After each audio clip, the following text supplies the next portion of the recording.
ایک بار جبرائیل علیہ السلام نبی کریم صلی اللہ علیہ وسلم کے پاس آئے تو آپ صلی اللہ علیہ وسلم نے دیکھا کہ جبرائیل کچھ پریشان ہیں۔ آپ نے فرمایا، جبرائیل کیا معاملہ ہے کہ آج میں آپ کو غم زدہ دیکھ رہا ہوں؟ جبرائیل نے عرض کی، اے محبوب، کل میں اللہ پاک کے حکم سے جہنم کا نظارہ کر کے آیا ہوں۔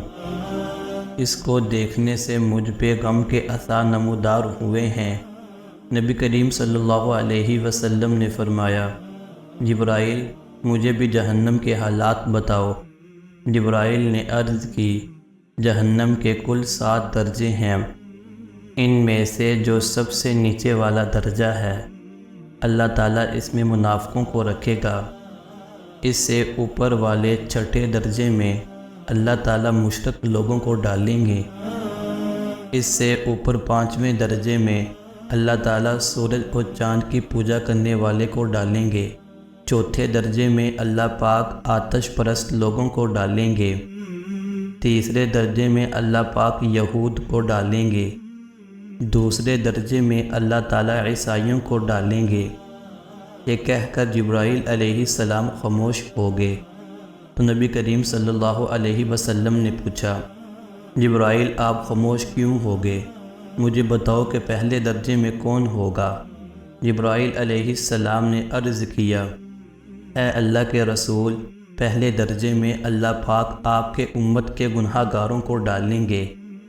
جب نبی کریم صلی اللہ علیہ وسلم نے یہ سنا کہ میری امت کو بھی جہنم میں ڈالا جائے گا تو آپ بے حد غمگین ہوئے اور آپ نے اللہ کے حضور دعائیں کرنا شروع کی۔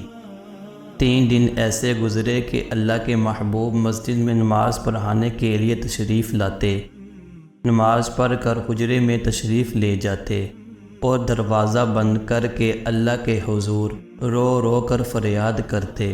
صحابہ حیران تھے کہ نبی اکرم صلی اللہ علیہ وسلم پہ یہ کیسی کیفیت طاری ہوئی ہے، مسجد سے حجرے جاتے ہیں کر بھی تشریف لے کر نہیں جا رہے۔ جب تیسرا دن ہوا تو حضرت ابوبکر رضی اللہ تعالی عنہ سے رہا نہ گیا۔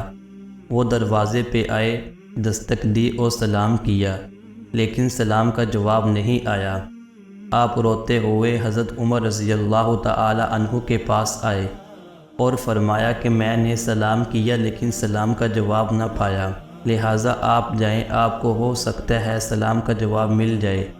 آپ کے تو آپ نے 3 بار سلام کیا لیکن جواب نہ آیا۔ حضرت عمر نے سلیمان فارسی کو بھیجا لیکن پھر بھی سلام کا جواب نہ آیا۔ حضرت سلیمان فارسی نے واقعہ کا تذکرہ حضرت علی رضی اللہ تعالی عنہ سے کیا۔ انہوں نے سوچا کہ جب اتنے عظیم شخصیات کو سلام کا جواب نہ ملا تو مجھے بھی خود نہیں جانا چاہیے، بلکہ مجھے ان کی بیٹی حضرت فاطمہ الزہرا رضی اللہ تعالی عنہا کو بھیجنا چاہیے۔ لہذا آپ نے فاطمہ الزہرا رضی اللہ تعالی عنہا کو سب احوال بتا دیا۔ آپ حجرے کے دروازے پہ آئیں، ابا جان السلام علیکم۔ بیٹی کی آواز سن کر محبوب کائنات اٹھے، دروازہ کھولا اور سلام کا جواب دیا۔ ابا جان آپ پر کیا کیفیت ہے کہ 3 دن سے آپ یہاں تشریف فرما ہیں؟ نبی کریم صلی اللہ علیہ وسلم نے فرمایا کہ جبرائیل نے مجھے آگاہ کیا ہے کہ میری امت بھی جہنم میں جائے گی۔ فاطمہ بیٹی مجھے اپنی امت کے گناہ گاروں کا غم کھائے جا رہا ہے اور میں اپنے مالک سے دعائیں کر رہا ہوں کہ اللہ ان کو معاف کرے اور جہنم سے بری کرے۔ یہ کہہ کر آپ پھر سجدے میں چلے گئے اور رونا شروع کیا، یا اللہ میری امت، یا اللہ میری امت، امت کے گناہ گاروں پر رحم کر، ان کو جہنم سے آزاد کر۔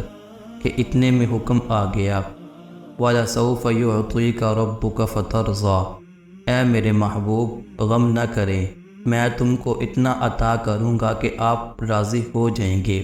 آپ کو بہت زیادہ خوشی ہوئی اور فرمایا، لوگو اللہ نے مجھ سے وعدہ کر لیا ہے کہ وہ روز قیامت مجھے میری امت کے معاملے میں خوب راضی کرے گا، اور میں اس وقت تک راضی نہیں ہوں گا جب تک میرا آخری امتی بھی جنت میں نہ چلا جائے۔